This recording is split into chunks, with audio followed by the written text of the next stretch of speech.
Telangana police officers retreat 2026 కార్యక్రమంలో CM Revanth Reddy పాల్గొన్నారు. శాంతి భద్రతలు బాగుంటేనే రాష్ట్రం అభివృద్ధి చెందుతుందని సీఎం అన్నారు. పోలీసులు భవిష్యత్ సవాళ్లను ఎదుర్కోవాలని, టెక్నికల్ ఛాలెంజ్లు ఎదురవుతున్నాయని తెలిపారు. మనం అర్బన్ ఛాలెంజ్లను పెద్దగా అర్థం చేసుకోవడం లేదని, ఈ వ్యవస్థలో మొదటిగా బ్లేమ్ అయ్యేది పోలీస్ వ్యవస్థే అని సీఎం రేవంత్ రెడ్డి అన్నారు.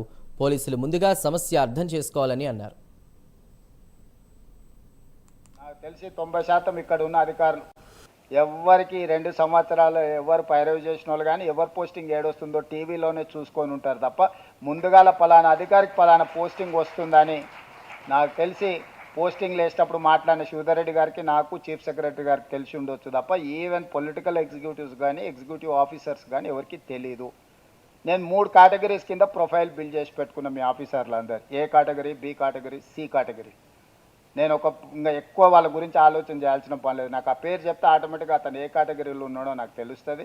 నేను ఎస్పీ వేయాలనుకున్నప్పుడు ఎవరిని వేయాలా, నెక్స్ట్ లెవెల్ ఆఫీస్ మేనేజ్మెంట్లో ఎవరిని వేయాలా, ఖాళీగా ఎవరిని కూర్చోబెట్టాలని 3 కేటగిరీస్ కింద నేను ఆల్రెడీ డిఫైన్ చేసి పెట్టుకున్నాను. I may be wrong, I may be right, but I have a data. మీకు కూడా నేను చెప్పేది ఏంటంటే, డేటా లేకుండా, డేటాను ఎనాలిసిస్ చేయకుండా మీ టార్గెట్స్ను మీరు పెట్టుకోలేరు, మీ టార్గెట్స్ను మీరు రీచ్ అవ్వలేరు. మీరు డిఫైన్ చేసుకోండి మీకు ఇచ్చిన జాబ్ని, మీ సమస్య ఏందో అర్థం చేసుకోండి.